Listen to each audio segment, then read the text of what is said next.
Байцгаана уу? Та бүхэндээ өнөөдөр мэндийг хүргэе. За тэгээд хийж үсэн ундаа тийм ээ чихэрхээр авсан ундааны тухай та бүхэнд мэдээлэл хүргэе.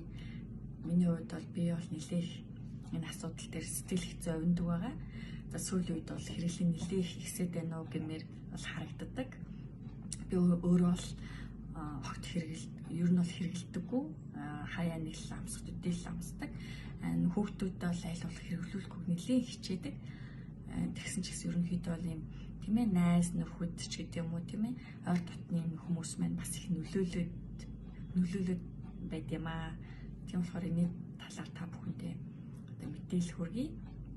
За одоо сүүлийн үе судалгаагаар тийм ээ хүүхдүүдийн дунд тархалт маань нэлээх ихсэж байгаа. Ялангуяа 7-оос 11 насны хүүхдүүдийн дунд 7 дахин нэмэгдсэн гэсэн судалгаа гарсан.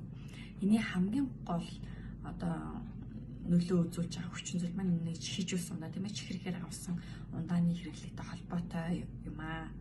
За чихэрлэг ундаа маань одоо шид бацыг огт агуулдаггүй.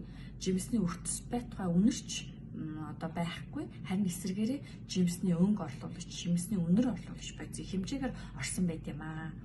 За тэгээд сэнгэлсэн сайхан амттай болохын тулд нөөц хүчлэн хий гэдэг бодис маань орсон байдаг. Энэ бодис маань улаан ходоодны өрсөлд өвчин ус гол шалтгаан болж өгд юм аа. Мөн цөсний хөдөө илгэнд сөргөөр нөлөө үзүүлдэг. За тэгээд удаан хугацаагаар хадгалахад муутахгүй байхын тулд натрий бензоат гэсэн бодис орсон байдаг. Энэ бодис маань өөх тос нүрс үсээ задалдаг ферментийг маань задалдаг.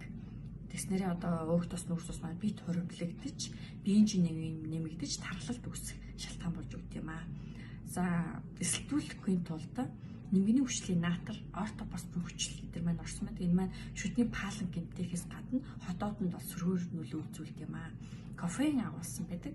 Одоо кофеин агуулсан учраас одоо дондох байдлыг бий болгож дахин уух хүслийг төрүүлж тийм дахин уух юм даталтай болгож өгд юм аа.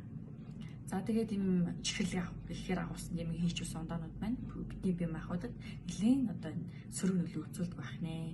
Чин тийм ээ ийм одоо ходоод улаан холоо өрсөлд өвчин үүсгэх нь одоо чихрийн шижиг өвчин үүсгэх нь биеийн чинь нэмэгдэж тархалт өвчин үүсгэх нь за тэгээд ясны сэргэжил, шүдний цорл, за нойргүйдэл, харшил, арсны өвчлөлт эдгээр төрөгдөг байх нэ. За тийм учраас та бүхэн маань хийж үсэн ундаг тийм ээ аль болох баг хэрэглэх. Болж игэл огт хэрэглэхгүй байх. Харин оронд нь сүү цагаан эдээ байгалийн жимс, байгалийн цэвэр одоо жимсний шүүсийг гэртээ бэлтгэж хэрэглэх нь одоо маш их эрүүл мэндэд маш их ач тустай юм шүү. Гэ та бүхэн минь өөрсдөө болон тийм ээ хүүхдүүдэд багаас нэм зөв дадлаг хөвшилт сурахыг уриалж байна. Баярлалаа. Баяртай.